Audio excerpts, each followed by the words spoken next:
Olá, eu sou o Marcos Filipeto. E eu sou a Júlia Dolabella. Nós somos consultores de novos negócios aqui na Resultados Digitais.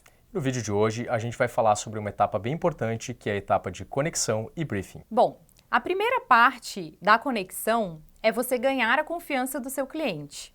Então, para isso, tente criar rapport com ele, ou seja, encontrar informações em comum com seu cliente, para que nesse início de conversa você consiga conduzir de uma forma que vocês vão realmente criar essa conexão. Um ponto importante quando a gente fala de rapport é entender que o rapport ele tem que ser verdadeiro. Você, de fato, tem que estar gerando aquela conexão com o seu cliente ou o seu futuro cliente. Uma técnica bem interessante de rapport é a técnica do espelhamento, quando você reafirma questões positivas que o seu prospect, no caso, o futuro cliente, está trazendo para você.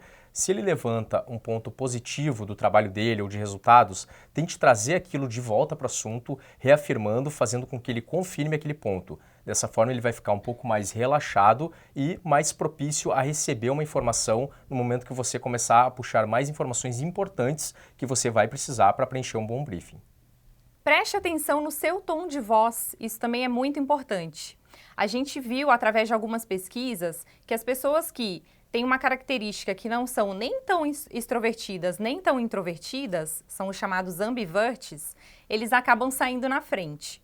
Porque eles conseguem fazer uma leitura melhor com o cliente de como eles vão falar com ele, né? Se eles estão muito empolgados ou não, eles têm um espelhamento maior com o cliente e acabam tendo mais sucesso nas vendas. Além disso, lembre-se de que a venda é consultiva. Então, a gente está falando aqui de um processo de vendas um pouco diferente, onde você tem que gerar valor para o seu cliente, para ele poder, então, iniciar o processo, né, entrar no processo de vendas. É legal também verificar se o seu lead tem fit para o negócio.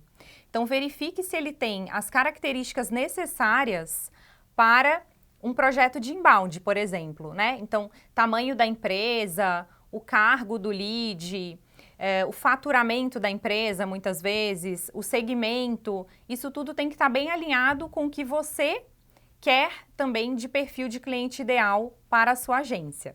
Então, primeiro, faça o primeiro contato com o seu cliente. E lembre-se que pitch não é vendas. Então, está na hora de se diferenciar do telemarketing.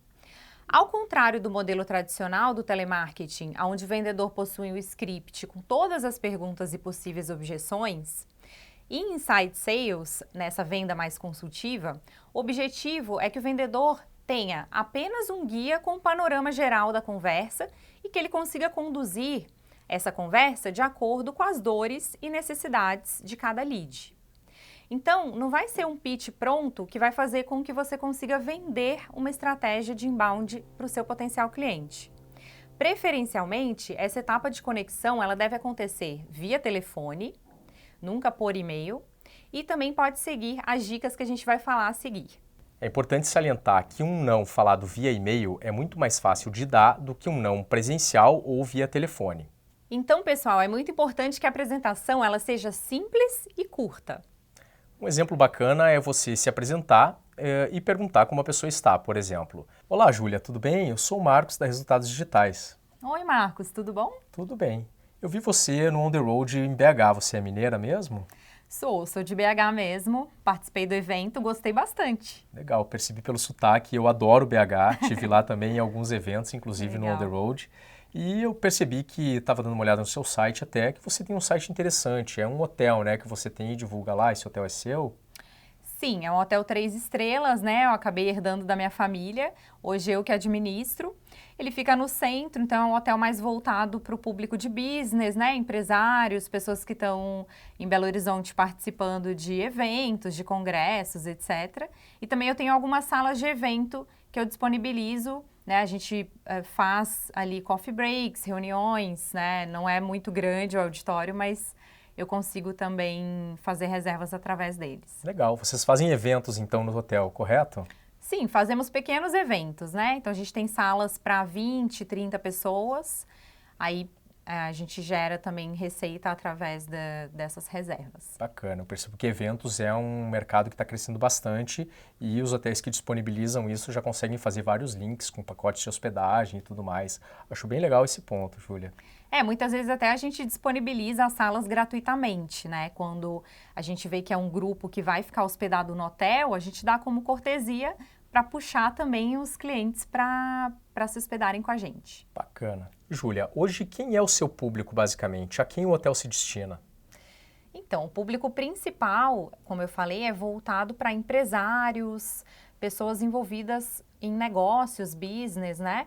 Que estão ali na cidade para fazer eventos, para participar, para fazer negócios. Legal. Você falou que essa parte de eventos é um dos produtos que vocês têm e a sua outra fonte de receita seria basicamente o quê? Com hospedagens ou tem mais alguma outra fonte? Não, a principal mesmo é a reserva de diárias, né? Então, hoje eu ganho clientes através do site de acomodação e também do meu próprio site, que às vezes as pessoas entram em contato com o nosso setor de reservas e fazem a reserva por lá também. Exato. Até estava dando uma olhada no seu site e percebi que vocês têm um volume interessante até de visitas, né? Só senti um pouquinho de falta, talvez, de alguma coleta de informação que vocês pudessem entender melhor com quem vocês estão falando. Vocês hoje não têm isso dentro do site, correto? Hoje não. A gente tem um formulário de contato, né? Então, a gente tem até bastante visitante, acho que tem 5.000 por mês, mais ou menos. Mas aí as pessoas entram no formulário de contato quando elas querem fazer uma reserva. Aí a gente tem algumas promoções, né, de feriados ou algum congresso que está acontecendo na cidade que a gente também já aproveita para fazer promoções. E basicamente é isso. Legal, Júlia. Deixa eu até entender um pouco. Você falou que vocês têm as promoções e tem toda também as hospedagens regulares de fora de temporada do hotel, de eventos e tudo mais. Que canais de comunicação vocês usam para fazer a divulgação do hotel hoje? Hoje a gente utiliza o próprio site, a gente utiliza alguns sites de acomodação, como booking.com, decolar.com. A gente tem alguma coisa nas mídias sociais também, Facebook, Instagram, mas bem pouco, né? Mas a gente divulga ali, faz postagens. Mas não é muita coisa também, assim, não consigo mensurar quantas reservas eu tenho dali, por exemplo, entendeu? Entendo. Você tem hoje uma pessoa dedicada para cuidar dessas estratégias? Tem uma pessoa interna, né, que cuida, é uma gerente comercial, mas ela faz também essa parte de marketing. Então, ela faz as postagens, ela olha os comentários dos hóspedes, no site de acomodação também, mas não tem uma equipe estruturada para fazer isso hoje, não. Júlia, você percebe hoje alguns gargalos ou alguns pontos de melhoria que claramente você consegue enxergar com as estratégias que você utiliza hoje? Isso é visível para você? Bom, acho que pensando um pouco, né, eu vejo que os sites de acomodação são um canal que me traz muita reserva, mas eu também tenho que pagar muita comissão para eles. Então, em contrapartida, eu estou fazendo esse investimento, mas estou também deixando muito dinheiro na mão deles, né? Então, o meu objetivo, acho que seria mais legal se eu conseguisse trazer mais hóspedes para o meu site direto, né, diretamente, fazer com que eles se fidelizem também. Então, que eles não precisem entrar em outro site e já entrar direto no meu e sempre comprar com a gente, sempre se hospedar com a gente pelo meu canal de comunicação. Perfeito, Júlia. Nós temos clientes, inclusive, com problemas bem semelhantes aos seus e que nós conseguimos, com as estratégias de inbound marketing, com uma plataforma de automação muito bem desenhada e bem construída e formatada, resultados bem expressivos em vendas. No caso, não eram hotéis, mas com problemas bem semelhantes e com soluções também que eu vejo claramente que nós podemos aplicar dentro do seu negócio. Isso faria sentido para você receber uma proposta que tenha um valor, que te prove o retorno sobre investimento, que você consiga entender exatamente com quem você está falando e a gente ir redesenhando essa estratégia ao longo do tempo para aumentar os seus resultados? Bom, para mim faz sentido sim, né? A gente falar de diminuição de custos, né? De custo de aquisição de cliente faz total sentido. Gostaria de ouvir mais sobre a sua proposta. Legal, Júlia, que bom. Vou tomar liberdade então de juntar a nossa equipe, passar todas essas informações, discutirmos em cima do seu problema como se fosse o nosso e criarmos uma proposta para te apresentar. Podemos fazer isso? Sim, claro. Legal. Só a gente agendar. Eu entro em contato com você então, Júlia. Muito obrigado. Obrigada a você. E mostre também interesse real em ajudar o seu lead. Né? Mostre que você tem um interesse genuíno no sucesso dele. Então, por exemplo, né, você sabe qual está sendo o retorno da sua campanha hoje? Né? Eu garanto que com pequenos ajustes, como, por exemplo, direcionar esse visitante para uma página específica que responda às suas dúvidas, a gente vai conseguir otimizar os resultados e também as conversões. Lembrando também que uma estratégia de inbound ela é facilmente escalável a médio e longo prazos, ou seja, o resultado do seu cliente vai acabar sendo o seu resultado numa possível renovação de contrato lá na frente. Então, você deve confirmar o desejo do seu lead por uma solução. O lead ele deve entender que ele precisa da sua ajuda. Então, como a gente estava falando aqui no exemplo, vamos lá? Vamos. Um ponto bacana de puxar nesse assunto, baseado no exemplo que nós demos, então, Júlia, como a gente falou, vocês até têm um tráfego interessante no site, mas vocês não sabem com quem vocês estão se relacionando ali. Quem são essas pessoas? Exato. Quem sabe a gente cria um conteúdo interessante, relevante, que realmente faça sentido para essas pessoas que você se propõe a comunicar e que, em troca, eles deixem uma forma de contato para que você possa continuar uma sequência de comunicação ou até mesmo abordá-lo via telefone. Legal, Marcos. Bacana. Gostei.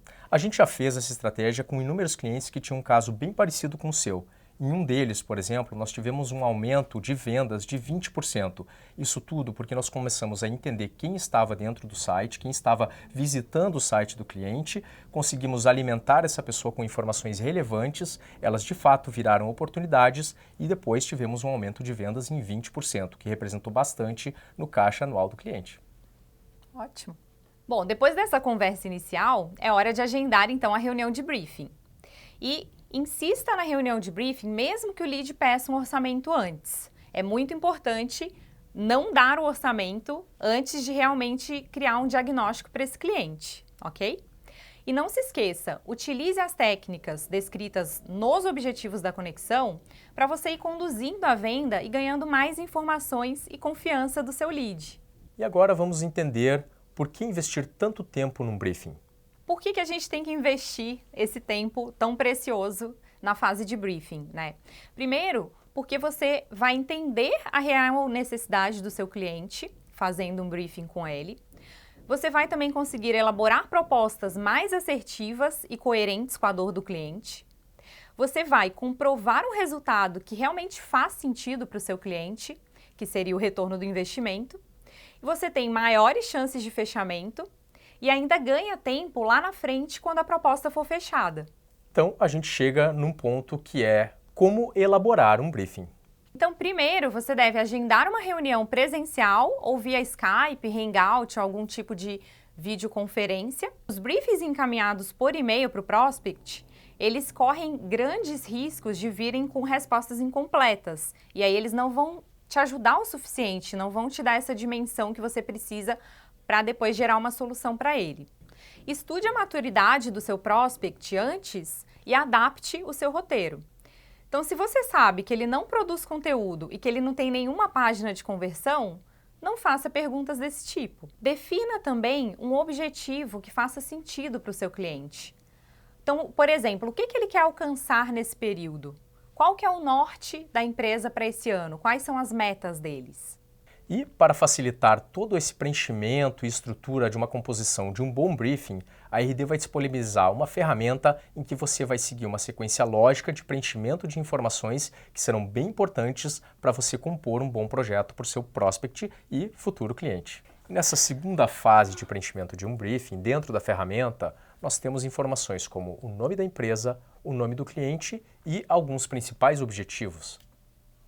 Quando a gente fala de objetivos, tá? Só para dar alguns exemplos, poderia ser, por exemplo, vender mais, gerar mais leads, aumentar a conversão em vendas, aumentar o número de visitantes no site, reduzir o custo de aquisição, por exemplo. Se tiver algum outro objetivo mais específico, tem um campo aberto que você pode preencher. Agora a gente vai para a próxima etapa da construção do briefing, que é a etapa de roteiro, onde a gente sugere que você faça algumas perguntas para o seu cliente. Mas antes da gente começar, eu queria deixar claro que é muito importante que você não deixe essa parte de roteiro muito engessada, né? Então faça perguntas abertas, procure realmente entender qual é a dor do seu cliente, para que não fique um diagnóstico muito engessado. Então, é como se você fosse ao médico, né? E o médico já te desse um diagnóstico antes de você mesmo falar quais são as suas dores e o que você está sentindo. Seria meio estranho, né? Então, deixe sempre perguntas abertas, deixe o seu cliente falar também sobre as dores dele antes de você dar esse diagnóstico para ele. Então, na primeira parte do roteiro, a gente vai começar com a proposta de valor. O que é essa proposta de valor? Significa o que é a sua empresa e como é que ela quer ser percebida pelo público-alvo. A segunda parte vai falar sobre target. Então, quem é o meu público? Quais são as características do meu público? É necessário se aprofundar nesse assunto com o seu lead também. Na terceira parte, a gente vai falar sobre produtos e serviços. Então, o que eu estou oferecendo? Quais são as principais vantagens e desvantagens do meu produto frente à concorrência, por exemplo? Na segunda parte do roteiro, a gente vai falar sobre canais e comunicação. Então, por exemplo, quais são os pontos de contato com o meu público? Como é que eu estou me comunicando com eles? De que forma? Através de quais canais? Isso é muito importante vocês terem de informação. As fontes de receita do seu cliente. Então, como é que funciona o processo de vendas e a geração de receitas? Como é que ele realmente tem lucro? Como que ele monetiza, certo? E a presença digital também do seu cliente. Como é que a empresa ela se posiciona na internet? Quais são os gargalos hoje de comunicação e como é que ela pode melhorar nesse sentido? Então, com essas informações em mãos, você vai ter insumo para construir uma proposta de valor para ela e fazer um bom projeto. Aqui, Júlia, é bem importante salientar que, principalmente em estratégias que estejam diretamente relacionadas à venda, você garanta extrair a informação se o cliente tem um CRM já implantado dentro da empresa ou não. Isso é importante na hora de compor um projeto posteriormente, porque dependendo do tipo de estratégia, é quase como uma garantia, quase como um seguro da nossa estratégia de inbound. Ou seja, você vai poder acompanhar todo o processo de geração de oportunidades para ele e depois como que essas oportunidades estão sendo tratadas dentro da empresa, pela área comercial do cliente, quanto tempo elas estão levando para serem contatadas, por exemplo, por um vendedor e como que esse processo está sendo finalizado. Isso é bem importante também e é importante considerar já desde a etapa de briefing. Bom, a próxima parte dentro do briefing é a construção de cenários. Então, nesse momento, você vai construir junto com o seu lead como está o cenário dele atual em relação ao funil de vendas e como seria o cenário ideal dentro dos objetivos que ele quer atingir. Então, por exemplo, você pode perguntar para ele hoje quantos visitantes ele tem no site dele e desses visitantes, quantos viram, por exemplo, contatos, né? Quantos entram no formulário de contato, quantos ligam para ele para adquirir o produto ou serviço e se transformam em oportunidades. E dessas oportunidades, quantos de fato viram vendas? Muitas vezes as empresas não vão ter essa informação para te passar. E aí, se elas não tiverem, você também pode construir esse cenário ideal com o seu lead. De que forma? Primeiro, você precisa alinhar com ele quais são as metas de vendas dele. Então, aonde ele quer chegar? Ele quer crescer 10% em 3 meses, no faturamento, por exemplo. Aí vocês vão chegar num número de vendas que seja ideal para ele. Depois dessa definição, você vai então, dentro do funil, e a gente tem uma ferramenta para disponibilizar para vocês também, que é o funil de vendas, vocês vão conseguir verificar quais são as métricas de mercado de cada etapa de conversão, então de vendas para oportunidades, de oportunidades para leads e de leads para visitantes. Chegando no número de visitantes que vocês vão precisar para gerar as vendas que o seu cliente deseja, vocês vão também ter uma média de investimento do marketing que vai ser necessário para atrair esses visitantes. Isso tudo tem que estar muito bem alinhado, certo? Dentro do exemplo que nós demos anteriormente, inclusive, Com essa figura icônica do funil, é muito fácil de perceber gargalos ou problemas dentro da estratégia do cliente ou do possível cliente, por exemplo. Então, como a gente falou, se ele tem um volume interessante de visitas no site, mas no final das contas as vendas não estão com um volume tão interessante assim, nós podemos avaliar se essa estratégia está na conversão, na atração, na nutrição ou até mesmo na área comercial do cliente. Próximo passo, então, defina quais são as metas. Então, metas, elas são quantificações dos objetivos, principalmente em valor e prazo. Então, a gente pode pensar em exemplos como aumentar o número de clientes em 20% nos próximos 6 meses, ou então, se o seu cliente deseja reduzir o custo de aquisição de clientes em 10% até o segundo trimestre do ano. E ainda indo além, aumentar a taxa média de abertura das campanhas de e-mail em 30% nos próximos 3 meses e assim por diante. Para ajudar a gente a definir metas de forma estruturada, existe um método criado e batizado por Peter Drucker, que é um dos grandes nomes da administração, chamada de Teoria da Gestão por Objetivos, ou como é mais conhecido, Teoria SMART. O método SMART é composto basicamente de 5 pilares.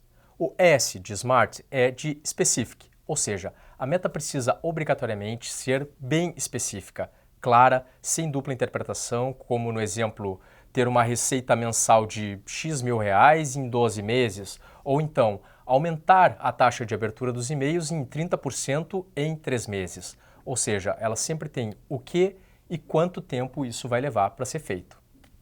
O M de mensurável é que a meta precisa ter indicadores que nos permitam saber se estamos caminhando na direção às metas que nos propusemos e que nos permitam medir a qualquer momento a nossa evolução.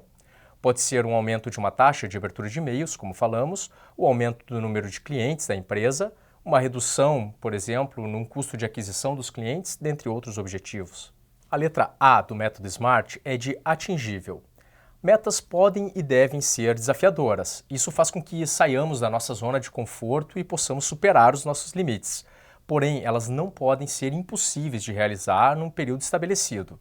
Se nós precisássemos, por exemplo, dobrar os nossos salários ou então reduzir os nossos custos em 80%, talvez num período de 1 ou 2 meses, eu digo que isso seria praticamente impossível de alcançar. O mesmo acontece nos negócios da sua agência. Aumentar em 20% o número de clientes em 6 meses é possível? Supondo que a empresa possua hoje 10 clientes e sabe-se que cada um deles leva em média 2 meses para ser conquistado, conseguiríamos conquistar 2 clientes novos, 20%, em 6 meses? Possivelmente sim. E 6 novos clientes? É bem mais difícil, não é? A letra R do SMART é de relevante. A meta precisa estar totalmente relacionada ao objetivo. Ela precisa ajudar com que o objetivo seja alcançado. Caso exista alguma dúvida em relação a isso, é um alerta para que a gente revise essa meta. E por último, a letra T de SMART é de temporizável, bem importante. Temos prazo para executar nossas metas, faz com que elas não sejam despriorizadas e deixem de ser o foco de suas ações. Por isso, mesmo que você tenha muito tempo para alcançá-las, defina esse tempo. Defina quanto tempo a gente vai levar ou a gente quer que leve para que isso seja atingido. E se policie para garantir que não ultrapassará. Bom, pessoal, espero que o conteúdo desse curso tenha sido útil para vocês. E agora que você já tem uma ferramenta completa de briefing para aplicar com seus clientes, é só começar a colocar em ação e fechar novos negócios. Vamos começar? Vamos lá!